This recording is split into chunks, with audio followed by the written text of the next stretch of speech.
एकदम मस्त पेड्यासारखाच झालेला आहे बघा मोदक. चवीला पण खूप छान लागतात हे मोदक.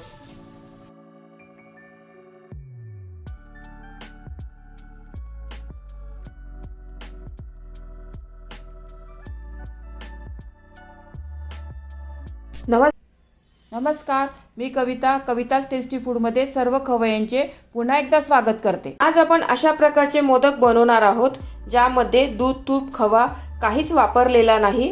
घरच्या 4 बेसिक साहित्यांपासून हे मोदक बनवलेले आहे.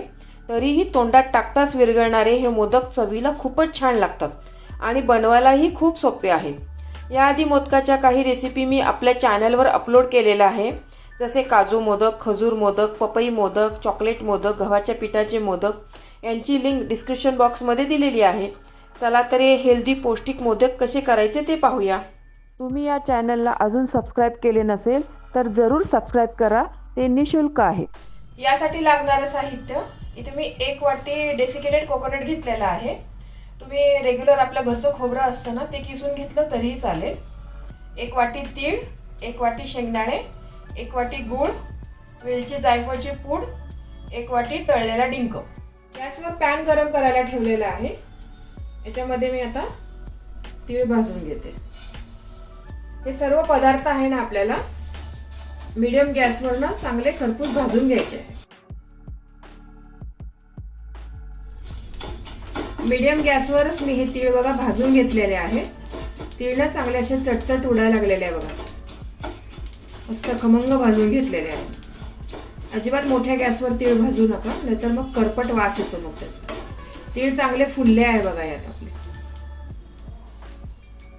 हे तीळ आहे ना एका ताटामध्ये काढून घेते.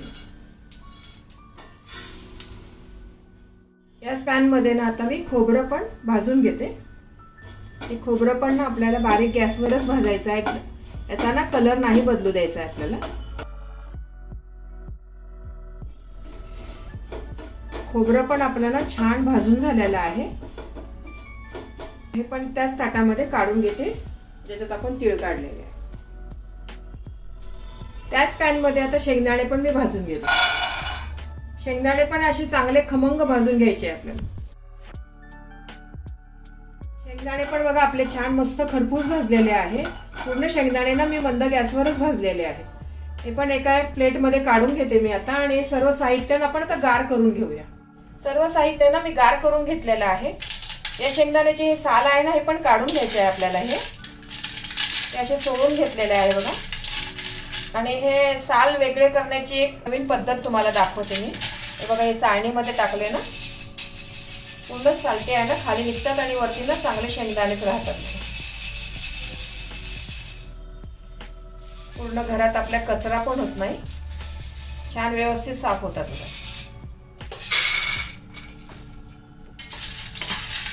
याच पद्धतीने ना पूर्ण करून घ्या तुम्ही. पूर्ण शेंगदाणे ना स्वच्छ करून घेतलेले आहे बघा. अजिबात कुठेच कचरा झालेला नाही आहे घरात. बघा मस्त शेंगदाण्याचे सालं निघालेली व्यवस्थित. सर्वात आधी आपण मिक्सर मध्ये ना हा डिंक आहे ना बारीक करून घेऊया. एकदम पावडर बारीक नाही करायची आहे, थोडासा क्रश करून घेऊया. हे बघा, हा डिंक आहे ना मी थोडासा असा जाडसरच बारीक करून घेतलेला आहे. हे मोदक खाताना ना मध्ये मध्ये असा क्रंचीपणा आला ना तर खूप छान लागतात टेस्ट मध्ये. एका वाटीमध्ये काढून घेते मी आता. याच मिक्सरच्या भांड्यामध्ये ना हे तीळ आणि खोबरं आहे ना ते पण बारीक करून घ्यायचं आपल्याला. आपल्याला हे जाडसर नाही, अगदी तेल सुटेपर्यंत चांगलं बारीक करायचं आहे. कारण या मोदकामध्ये ना आपण तूप, दूध, मावा असं काहीच वापरलेलं नाही आहे. हे जे पदार्थ आहे ना यांचं तेल सुटेपर्यंत आपल्याला व्यवस्थित बारीक करून घ्यायचं आहे. हे बघा, हे मिश्रण आहे ना व्यवस्थित चांगलं बारीक करून घेतलेलं आहे बघा. हे सर्व साहित्याने एका बाउलमध्ये काढून घेते. याच पद्धतीने शेंगदाणे पण आहे ना ते पण चांगले असेच बारीक करून घेते. शेंगदाणे पण असेच तेल सुटेपर्यंत बारीक करून घेतलेले आहे बघा. हे पण याच बाउलमध्ये काढून घेते. या मिश्रणामध्ये ना आता गूळ घालते. हा गूळ आहे ना व्यवस्थित मिक्स करून घेऊया आपण. हे सर्व गूळ आहे ना चांगला व्यवस्थित मिक्स करून घेतलेला आहे. याच्यामध्ये ना आता ही वेलची जायफळची पूड पण घालते, ती पण व्यवस्थित मिक्स करून घेऊया. वेलची जायफळ पण व्यवस्थित मिक्स करून घेतलेला आहे. हा डिंक आपण बारीक करून घेतलेला आहे ना, तो पण घालूया याच्यात. हे पूर्ण सारण आहे ना, आता आपण मिक्सरमध्ये ना पल्स मोडवर एकदा फिरून घेऊया. म्हणजे गूळ, तीळ, खोबरं आहे ना, सगळं व्यवस्थित एकजीव होईल आणि गुळाचा कुठेच असा खडा राहणार नाही. थोडंसं मिक्स करण्यापुरतंच फिरवायचं आहे आपल्याला, कारण हे सर्व सारण आपण छान बारीक करून घेतलेलं आहे आधीच. हे सारण आहे ना बघा, मी पल्स मोडवर ना एकदा थोडंसं फिरवून घेतलेलं आहे, जास्त नाही फिरवलेलं आहे. आता एका बाउलमध्ये काढून घेते आणि उरलेलं बाकीचं ते पण करून घेते. हे दुसरं पण सारण आहे ना, हे पण असंच बारीक करून घेतलेलं आहे. हे बघा, हे पूर्ण सारण आपलं तयार झालेलं आहे. आता आपण याचे मोदक बनवूया. तुम्ही याचे लाडू पण बनवू शकतात किंवा याचं थापून ना वडी पण चांगली याची. पण आता गणपती बाप्पा आहे ना, त्यांच्यासाठी आपण आता मोदक करूया.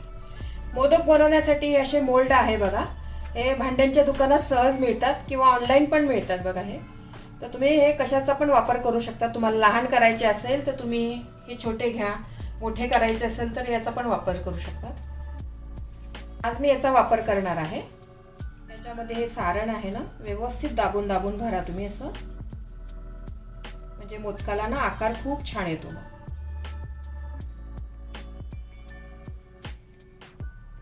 खूपच छान लागतात हे मोदक चवीला ना. आणि हे जे साहित्य वापरलेलं आहे ना, आपल्या स्वयंपाकघरात नेहमी असतंच बघा. हे 4 साहित्य वापरलेले आहे. तर किचनमध्ये आपलं असतंच, काही महागडं सामान वापरलेलं नाही आहे याच्यामध्ये. दूध, तूप, खवा वगैरे कशाचाच यूज केलेला नाही आहे बघा.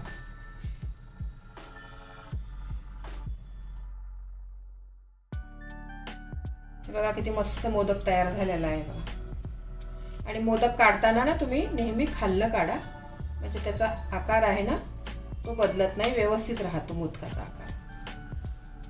खूप छान मोदक तयार झालेला आहे आणि सोपे पण आहे खूप करायला बघा. अजून एक दाखवते मी तुम्हाला. आणि यामध्ये जे आपण साहित्य घातलेलं आहे ना, तीळ, खोबरं, शेंगदाणे, ते पण आपल्या आरोग्यासाठी खूप चांगले आहे. तिळामध्ये ना हाय कॅल्शियम आहे, शेंगदाण्यामध्ये प्रोटीन्स आहे, गुळामध्ये आयर्न आहे आणि खोबरं तर माहीतच आहे तुम्हाला, आपण नेहमी स्वयंपाकघरात वापरत असतो भाज्यांना वगैरे. खोबरं पण खूप चांगलं आहे आपल्या आरोग्याला.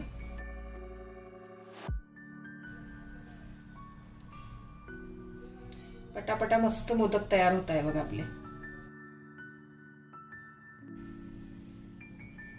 याच्यामध्ये मी डिंक घातलेला आहे ना, तो पण आपल्या आरोग्याला खूप चांगला आहे. आपले हाडं मजबूत होतात डिंकाने. आणि डिंक आपला तसा खाल्ला जात नाही, आपण असा गोड पदार्थांमध्येच खाऊ शकतो. तर डिंक खूप छान आणि क्रंची लागतात डिंकामुळे ना हे मोदक. तर नक्की तुम्ही घालून बघा. याच्यामध्ये ड्रायफ्रुट्स घातले तरीही चालेल, काजू बदाम घातले ना, पण बिना काजू बदामचे पण हे मोदक खूप छान लागतात चवीला. तुम्ही याला पिस्त्याने पण गार्निशिंग करू शकता किंवा असेच ठेवले ना तरी पण चांगले आहे बघा. किती पटापटा मोदक बनत आहे बघा. हे अजिबात त्रास होत नाहीये मला करायला. हे मोदक नवीन शिकणारे पण सहज करू शकतील, इतके छान मस्त मोदक आहे. चवीला तर इतके छान लागतात आणि हेल्दी आहे खूप. बाप्पासाठी मस्त हेल्दी प्रसाद आहे बघा हा. या गणपतीला ना तुम्ही या पद्धतीने करून बघा. एक मोदक खूपच आवडतील बघा तुमच्या घरच्यांना. मी आजपर्यंत मोदकाच्या ज्या पण रेसिपी दाखवल्या आहे ना आपल्या चॅनलवर, खूपच सोप्या आहे पद्धत. घरच्याच बेसिक साहित्यांपासूनच दाखवलेल्या आहे. म्हणजे मोदक करायचे असेल तर पटकन आपण करू शकतो असं. याच पद्धतीने ना सर्व मोदक करून घेते बघा मी. असे मस्त सुबक मोदक तयार होत आहे बघा. एवढ्या या सारणामध्ये बघा 36 मोदक तयार झालेले आहे. एक मोदक कापून दाखवते बघा मी तुम्हाला. एकदम मस्त पेड्यासारखाच झालेला आहे बघा मोदक. चवीला पण खूप छान लागतात हे मोदक. हे पहा, मस्त टेस्टी मोदक तयार झालेले आहे. चवीला हे मोदक खूपच छान लागतात. या मोदकामध्ये खवा, दूध नसल्यामुळे 15 ते 20 दिवस चांगले राहतात. तुम्ही हे हेल्दी प्रोटीन युक्त मोदक नक्की करून बघा, खूप आवडतील सर्वांना. तुम्हाला ही रेसिपी आवडली असेल तर तुमच्या मित्रमैत्रिणी आणि नातेवाईकांबरोबर शेअर करा. व्हिडिओला लाईक करा व चॅनलला सबस्क्राईब करा. रेसिपीला कमेंट्स करा. तुमच्या कमेंट्स वाचायला मला फार आवडतात. तुमच्या लाईक्स आणि कमेंट्समुळे माझा उत्साह वाढतो आणि नवनवीन व्हिडिओ बनवण्यासाठी प्रोत्साहन मिळते. त्याचबरोबर तुम्ही मला फेसबुक, इंस्टाग्राम आणि Pinterestवर देखील फॉलो करू शकतात. त्यांची लिंक डिस्क्रिप्शन बॉक्समध्ये दिलेली आहे. तुम्ही ही रेसिपी कोणत्या गावातून पाहताय तेही सांगा. तर पुन्हा भेटूया एका नवीन रेसिपीसह. तोपर्यंत मस्त खा, काळजी घ्या. धन्यवाद.